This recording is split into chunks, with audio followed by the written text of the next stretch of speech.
家好，欢迎来到快乐手工。今天想分享给您的呢是一款非常实用的拎包哈。这款拎包做好以后，宽度呢是28厘米，高度呢20厘米，咱们这个厚度呢是7厘米。容量非常大哈，除了中间这一个大夹层以外，两侧呢还有一个带拉链的夹层，这两个夹层也是非常大的哈，很深，就是和这面子一样大。中间呢，我可以搁雨伞，然后水杯，怎么样？上个班一拎多合适。首先呢，咱们准备一块铺棉，这块铺棉啊，长度呢30厘米，宽度20厘米。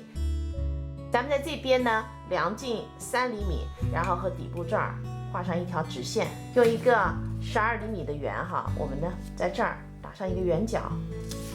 那两边是一样的哈，我们把多余的部分呢剪掉。铺棉烫在面子上，放1厘米的缝缝，面子呢是2份儿，里子呢咱们准备6份哈。这2片里子面料呢是和这个一样的哈，这4片里子呢是纯色的，咱们的里子呢是和面子大小一样的哈。这是咱们包的侧边材料，和大家说一下铺棉的尺寸。铺棉的长度呢是58厘米，宽度呢7厘米，放1厘米的缝缝，面子1份，里子1份。我们把材料呢正面相对，然后车住2个短边。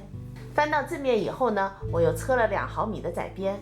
接下来呢，我们拿出这2份里子哈，我们把中心点和我们刚才做的这个侧边中心点对齐。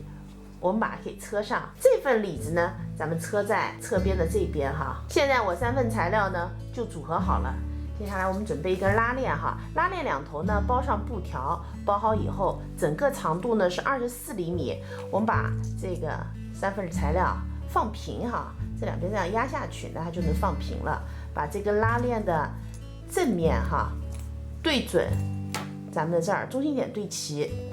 两边是有空余的一个缝缝的哈，然后呢盖上一个纯色的里子，我们把拉链这儿车上，车好以后呢，我们把材料翻过来哈，然后呢我们拿出一片面子，一片里子，面子上呢我已经车上了包带，包带整个长度呢45厘米，宽度呢2.5厘米，然后固定的位置呢是离中心线两边5厘米，这儿的距离呢是8厘米。我们车包带的时候呢，车在下边，上面呢我们要装拉链的。我们把面子材料呢正面冲下哈，我们盖上去，对齐拉链的另一边，下面呢垫上我们的里子，搁好以后呢，我们车上这条边。下面我们把材料面子和面子叠，里子和里子叠，整个呢车一圈，在里子这儿留一个反口。车好以后呢，我们把它翻到正面。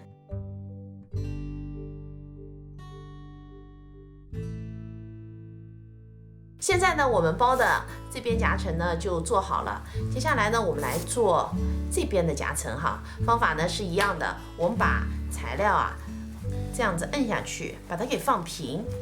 然后准备的材料尺寸呢都是一样的。我们把拉链的正面呢和这个正面相对哈，在这条边上面盖上我们的一片纯色的里子，车上这条边。那拉链的另一边呢，我们固定上里子和面子，也是同样的，面子归面子叠，里子归里子叠，车一圈的翻反口。包呢我就做好了，那里面的反口呢，我们用缝纫机缝上就可以了。细心的朋友有没有发现这款包和我之前分享过的有2款包，其实款式挺像的哈，但是今天的做法呢却是完全不一样的。这期视频内容就是这些了，感谢您花宝贵的时间来看我的视频哈，记得呢帮忙点赞，咱们下期再见。